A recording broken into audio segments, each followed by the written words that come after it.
sebuah negara keluar makanan yang terbesar dalam dunia. Soalan ini pernah juga diajukan oleh Malik bin Ali kepada Bapak Muhammad Nasir. Dan kebetulan Bapak Muhammad Nasir memang sentiasa menggesa pemuda-pemuda supaya dapat mencari jalan mengembalikan balik kegemilangan umat Islam, supaya kita tidak dihina oleh bangsa-bangsa yang lain ataupun kaum-kaum yang lain. Saya sudah bicara yang tadi tentang buku Kapita Selecta dan juga tentang teori Islamisasi ilmu. Saya terus saja yang sebelum itu, yang terakhir, yaitulah gagasan Muhammad Nasir. Yang penting dalam Muhammad Nasir ini salah satunya ialah mengulamakan intelek dan mengintelekkan ulama. Gagasan itu juga populer di tanah air kita dalam gerakan Islamisasi ilmu yang dibawa oleh pelbagai pihak yang bekerja untuk menyebarkan pembangunan intelektual Islam, yaitu mencari jalan supaya ulama yang tradisional dengan penuh penghormatan di atas keupayaan ilmu mereka itu dapat didedahkan kepada perkembangan ilmu-ilmu yang sedang berkembang dalam dunia, dalam semua bidang, termasuk dalam bidang sains sosial dan juga sains tabi'i, supaya ulama mempunyai keupayaan untuk membicarakan Islam. Kalau dia berkhutbah dalam masjid umpamanya, kalau di Indonesia dia boleh buat ya, kalau di Malaysia dia tak boleh buat. Kebanyakannya membaca khutbah. Kalau di Indonesia dia memang berkhutbah. Itu bedanya ya. Kalau kita mendengar Pak Husin Umar, anaknya kepada anak didik yang kanan oleh Pak Nasir, Abang Husin almarhum yang selalu datang ke Malaysia. Nah, kecil saja kertasnya, tapi ada ayat Quran, ada sunnah, ada hadis. Dikupasnya amat menarik, ya, amat menarik, ya. Tak payah kita mendengar apa namanya dalam seminit dua, kita sudah dapat merasakan kenikmatan khutbah yang dikhutbahkan. Ya. Tidaklah khutbah yang dibaca, ya. Apatah lagi kalau khutbah itu membicarakan tentang keselamatan keselamatan jalan, okey lah. Tapi kalau kalau tentang apa namanya hari bomba kan, penting kalau faham. Ya. Tapi kalau anak-anak didik Bapak Muhammad Nasir yang sudah dilatih dalam bidang dakwah, ya, saya lihat kebanyakannya pidato-pidato termasuk dalam khutbah itu hidup. Orang tak ngantuk. Walaupun pendek tetapi padat, impaknya tinggi.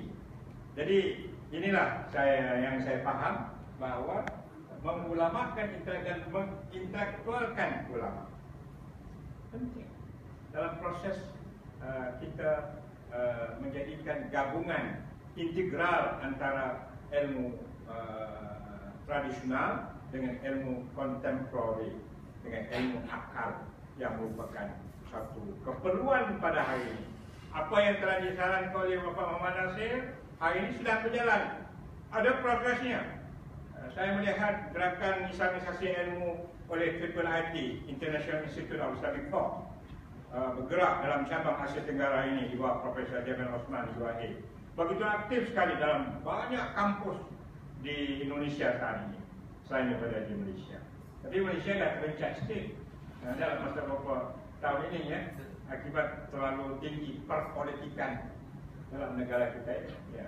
Okey, selepas itu saya masuk dalam Nasir sebagai eksponen pemikiran politik Islam. Ini memang merupakan intipati kepada kehidupan Bapak Nasir. Saya berdakwah adalah politik Islam. Ya. Beliau terlibat polemik dengan Soekarno bertahun-tahun tentang Islam dan negara. Soekarno seperti mana yang kita ketahui, seorang yang mengandung paham sekular, yang mengesampingkan agama, yang mengambil pendekatan daripada tokoh-tokoh Timur Tengah yang tidak bersetuju dengan agama menjadi sebahagian daripada politik. Jadi buku-buku seperti karya Ali Akbar Aziz itu digunakan oleh Soekarno dan dijadikan debat antara Bapak Nasir dengan Soekarno.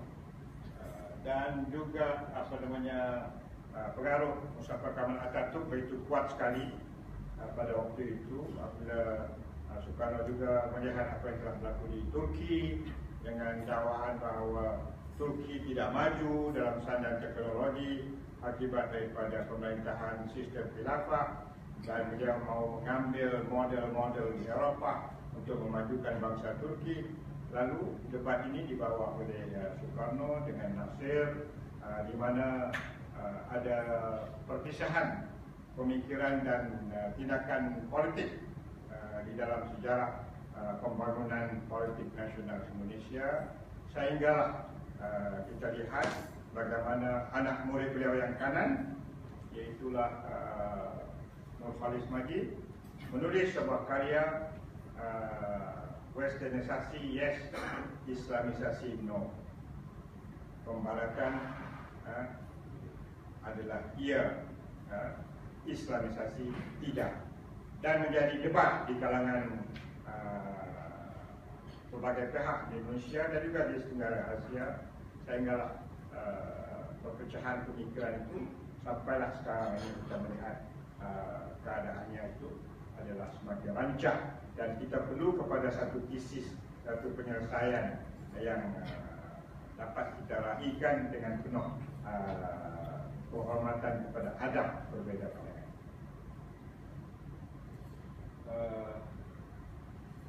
Parti Masyumi Indonesia, satu-satunya parti masyarakat umat Islam Indonesia yang terbesar dalam sejarah gerakan parti Islam di dunia, maka Indonesia dapat melahirkan satu kepimpinan Masyumi yang dapat menggabungkan di antara golongan ulama tradisional dengan golongan profesional Muslim intelektual. Ini satu kejayaan Masyumi dalam sejarah kebangunannya.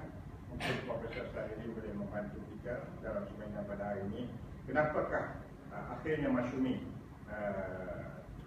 tidak dapat mengekalkan keberkesanan kepimpinannya dalam sejarah politik di Indonesia? Mungkin ada alasan selepas itu. Ya. Jadi Nasir dari kepimpinan politiknya itu adalah seorang yang tajam berpolitik, kerana Nasir terlibat banyak dialog-dialog dengan tokoh-tokoh besar seperti Hatta, Muhammad Rum, dan lain-lain tokoh lagi. Dan satu di antara kehebatan Muhammad Nasir ialah bahawa beliau berjaya menyelesaikan masalah-masalah regionalism, masalah perpecahan, maupun negara-negara yang tidak bersatu dengan Jakarta wujud di Indonesia, iaitulah yang dipanggil politik syarikat, di mana orang Aceh nak sebuah negara Aceh, daerah ini nakkan sebuah daerah yang ada otonominya dan sebagainya. Di situ Nasir berjaya mengungkapkan satu motion integral Nasir yang akhirnya telah berjaya menjadikan Soekarno mengisytiharkan pada 20 Ogos 1950 kemerdekaan Indonesia di Istana Merdeka Jakarta. Pada hasil daripada cadangan Muhammad Nasir, penglibatan dan rundingan Muhammad Nasir dengan semua tokoh-tokoh yang tak bersetuju dengan pimpinan di Jakarta kerana masalah bahasa, masalah ekonomi, masalah adat istiadat, masalah emosi kedaerahan, maka akhirnya mosi integral Nasir itu telah berjaya menyatukan balik Indonesia menjadi sebuah kesatuan Indonesia Raya yang berpaksikan kepada Bhinneka Tunggal Ika. Dan ini adalah satu kejayaan besar Muhammad Nasir dalam bidang politik. Walaupun beliau dan Soekarno begitu tajam sekali perpisahannya. Apabila menjadi Perdana Menteri, ternyata bahawa Soekarno telah mungkir kepada janji untuk menubuhkan sebuah negara Islam di Indonesia, mengikut versi Indonesia, bukan mengikut versi Timur Tengah. Banyak orang tak faham tu. Seolah-olah bahawa Pak Nasir nak ulang cetak apa yang berlaku zaman Khilafah Islamiyah di Timur Tengah, di Turki, itulah juga yang nak dibawa di Indonesia. Dalam perbualan kita dengan beberapa tokoh-tokoh Dewan Dakwah Islamiyah Indonesia, bekas pimpinan Masyumi, mereka menyatakan kepada kita bahawa tidak sebegitu. Pak Nasir mempunyai pemikiran yang jauh dalam politik, boleh mengambil prinsip-prinsip Islam dan politik dalam Quran dan Sunnah, tetapi boleh akur dengan realiti setempat. Boleh menerima konsep flexibility ataupun muruna, karena politik ini dia bukan macam kayu pembaris. Politik dia mesti ada bengkang-bengkok. Yang tidak bengkang-bengkok itu adalah Al-Quran. Al-Quran ghair wajib. Tapi politik dia mesti ada bengkang-bengkok. Ya, maka Nasir faham dan terima, ya, yang hari ini dalam istilah bahasa Arab moden dipanggil fiqhul waqi'. Kupasan Syekh Al-Qadawi menyebut fiqh al-waqi', fiqh dia. Saya yakin kalau ditakdirkan Pak Nasir ini panjang lagi umurnya, menengok realiti-realiti yang berlaku dalam dunia, dalam regional, ASEAN, dan yang berlaku di kalangan semua kelompok di Indonesia, Muslim dan bukan Muslim, saya cukup yakin banyak lagi ijtihad-ijtihad politik baru yang akan diperkenalkan oleh Bapak Nasir. Karena kita lihat daripada awal lagi, sosoknya itu adalah sosok yang sentiasa mendengar berbagai pandangan, tidak tutup, tak macam kita di sini yang tutup, ya, yang tutup ataupun ditutup ataupun tertutup, ya, yang menjadi perpecahan berlaku dalam masyarakat. Okey, jadi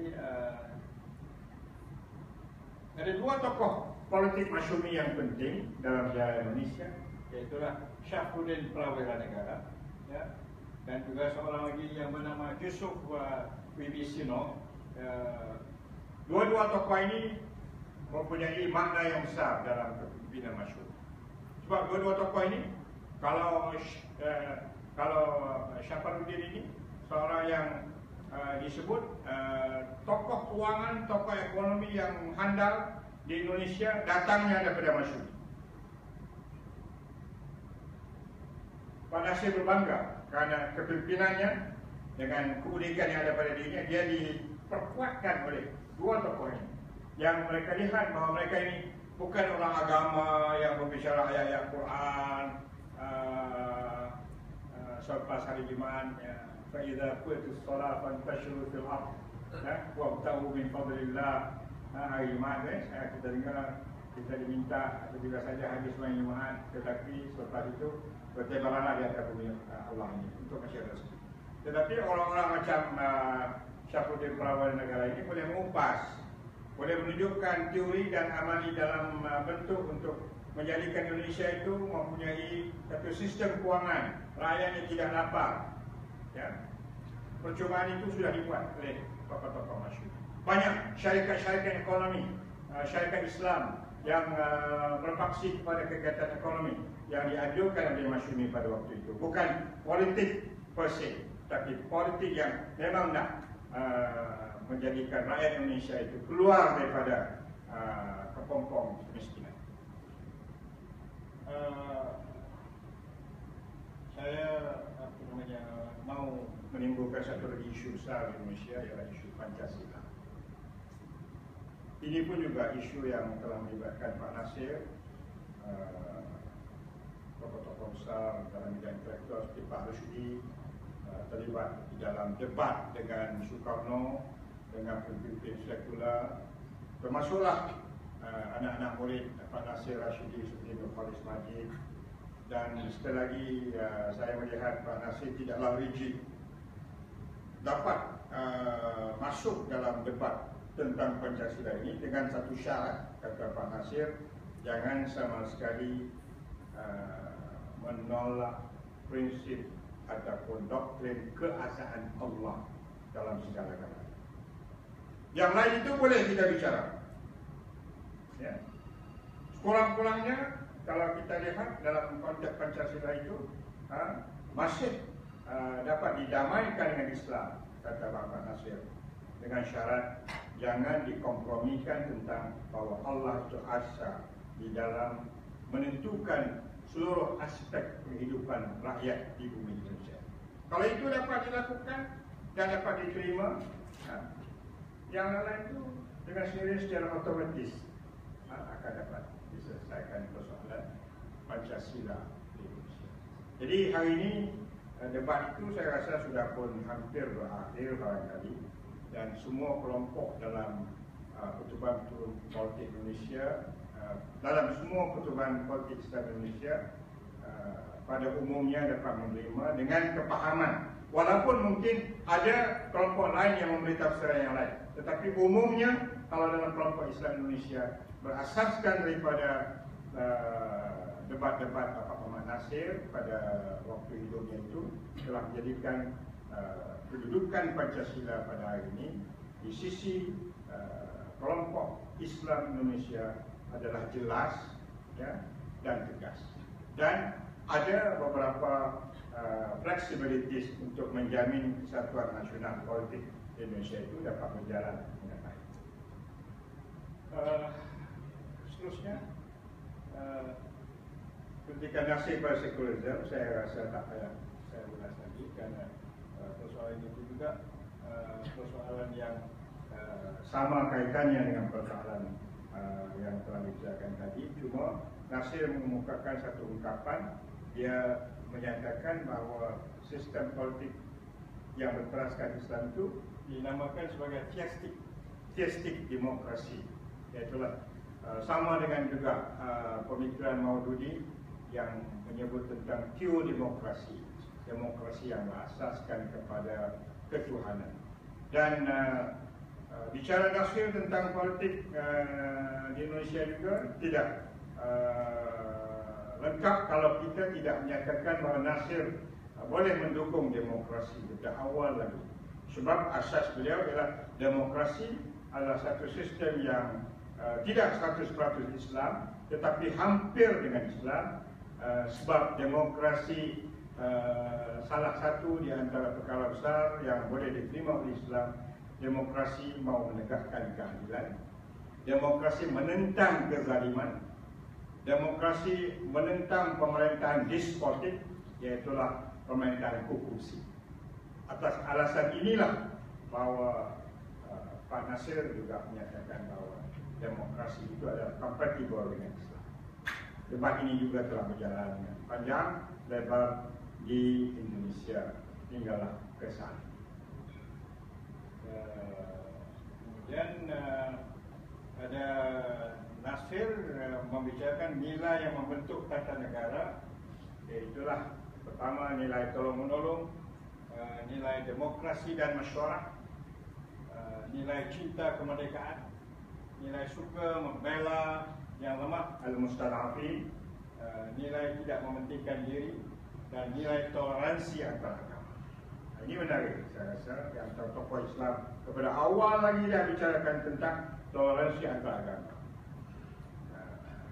Kalau kita bandingkan di tempat-tempat yang lain di Timur Tengah, di Pakistan jarang kita dengar, kecuali daripada ideolog-ideolog Islam yang besar, ya. Tetapi kalau dalam kalangan tokoh-tokoh politik Islam hari ini jarang kita dengar di Timur Tengah.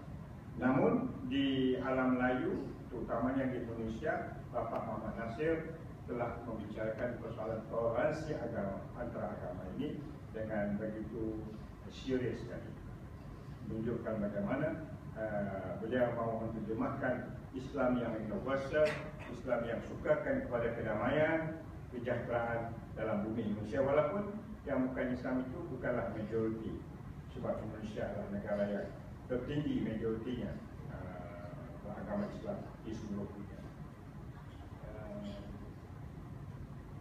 Satu lagi isu yang timbul di Indonesia itu ialah seperti mana yang kita sebutkan tadi, banyak pihak nakkan Darul Islam. Salah satu gerakan Darul Islam yang kuat datangnya daripada pengasasnya, pendirinya ialah Kartosuwiryo,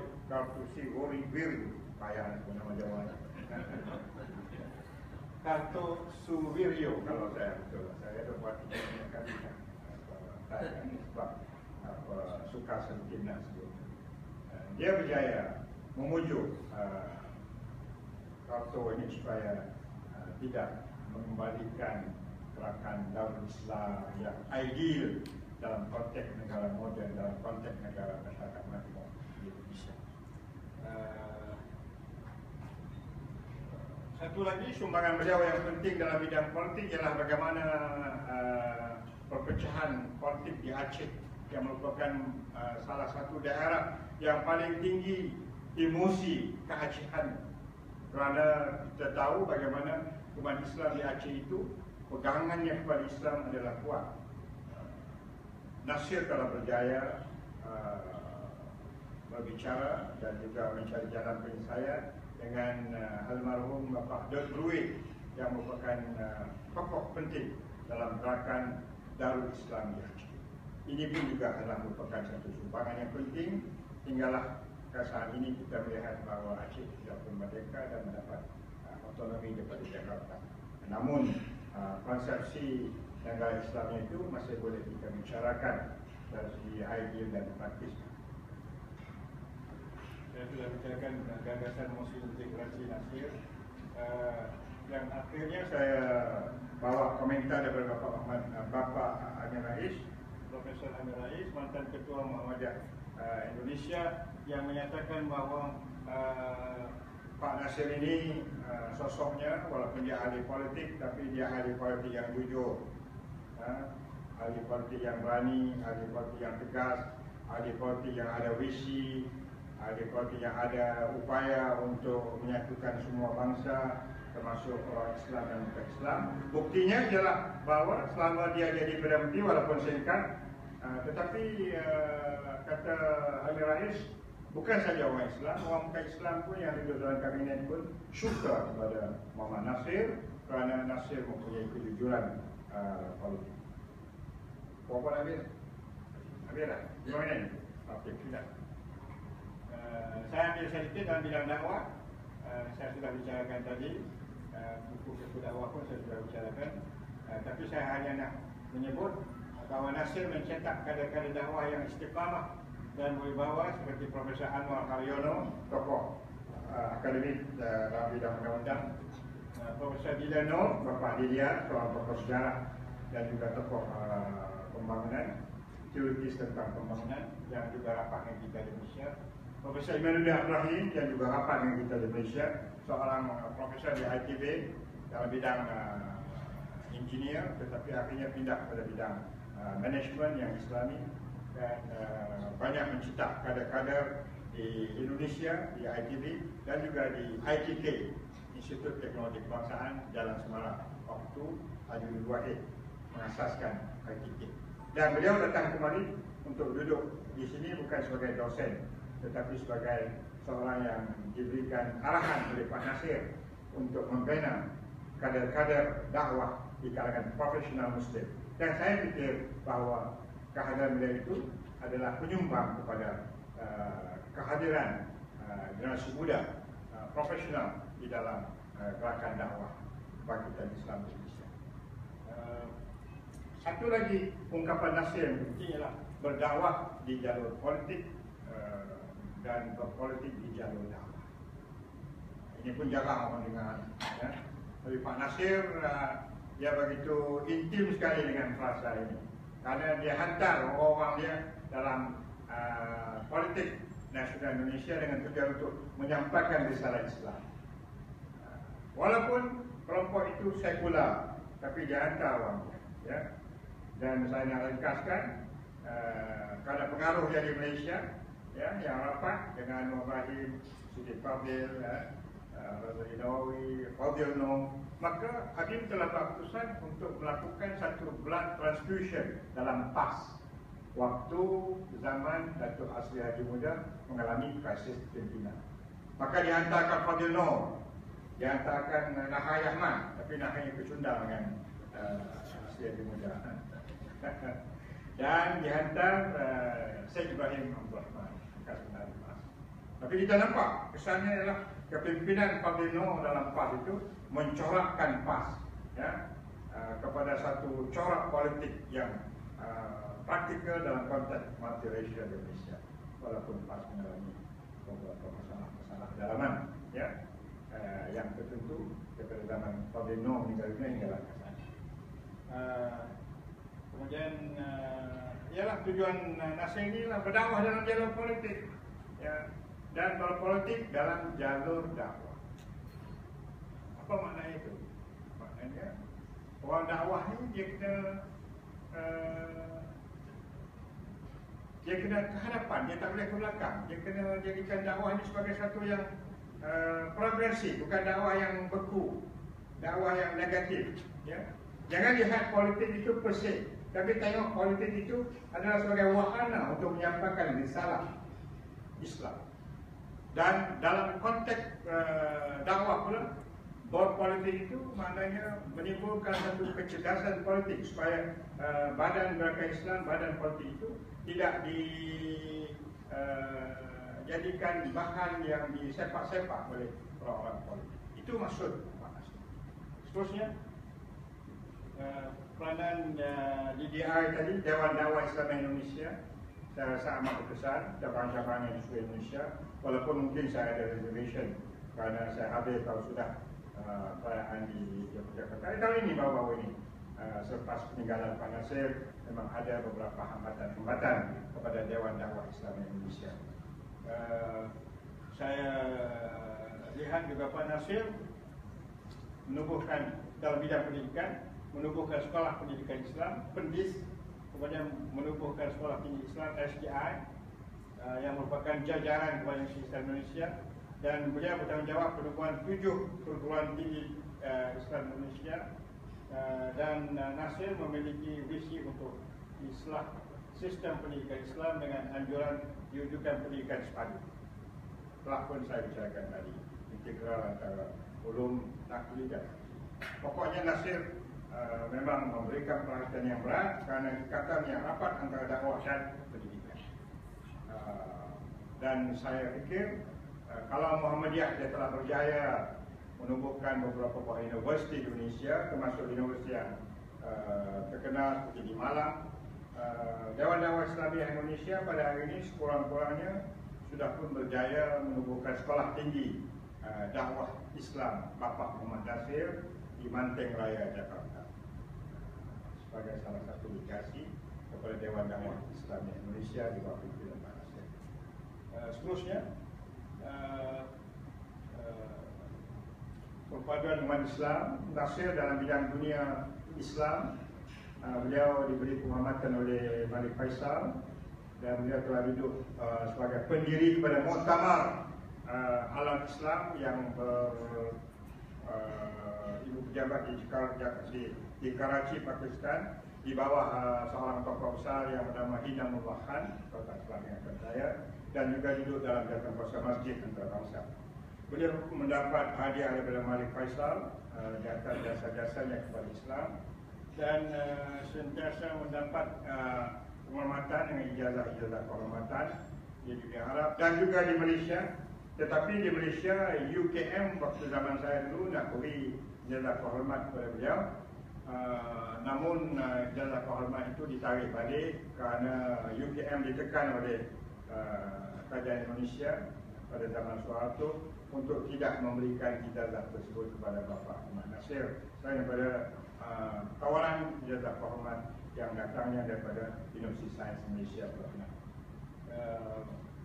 Kemudian Nasir pernah menyampaikan satu syarahan di Festival Islam di UK tahun 76 kalau tak salah saya, dan dia juga telah dicadangkan sebagai salah seorang calon untuk menduduki jawatan Chief Agung kepada Persidangan Islam Sedunia, OIC, Organisasi Orang Islamic.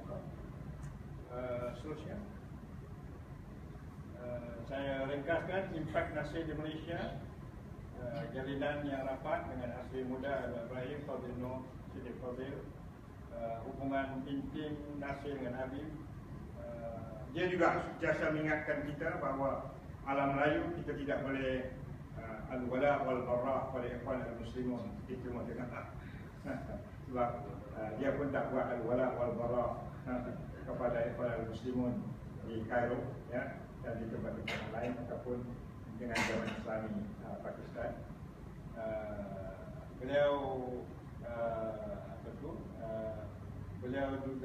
Beliau disebut oleh Anwar Ibrahim, negosiasi politik antara intelektual sekular dengan intelektual Muslim di Indonesia itu telah mempengaruhi kepada generasi muda tahun 70-an di Malaysia, di mana kita sentiasa berdialog dengan semua pihak Islam dan bukan Islam, dan juga dengan kelompok sekular walaupun bertentangan di kampus-kampus universiti tempatan pada waktu itu.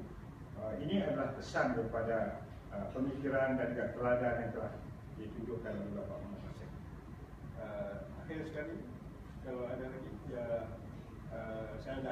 saya tambahkan peranan Pak Iman dengan buku beliau yang terkenal Nilai-Nilai Dasar Perjuangan, NDP, yang cukup berpengaruh, digunakan oleh pelajar-pelajar di ITP pada waktu itu dan di tempat-tempat yang lain. Kerana inilah salah satu kesan daripada anak didik Bapak Muhammad Nasir, kerana Pak Iman mempunyai kebolehan dalam bidang tarbiyah perkadiran. Walaupun beliau pada zaman mudanya begitu keras sekali orangnya, pernah diusir daripada Singapura, tak boleh masuk ke Singapura, ya. Pernah diusir daripada Terengganu kerana ucapannya menentang sultan, ya. Tetapi akhir-akhir hayatnya waktu berumur 80-an begitu jauh sekali antara kerasnya Bapak Iman dengan lembutnya Bapak Iman, ya. Dan Nasir sebagai antara penyelesai konflik konfrontasi 1966 Indonesia-Malaysia. Banyak orang tak tahu itu. Karena surat Nasir lah kepada Bapak Soekarno, surat Nasir kepada Tengku Abdul Rahman, kedua-dua tokoh ini yang menjadikan konfrontasi Indonesia-Malaysia telah dapat diselesaikan. Ini adalah sumbangan besar Bapak Nasir. Sekian, wassalamualaikum warahmatullahi wabarakatuh.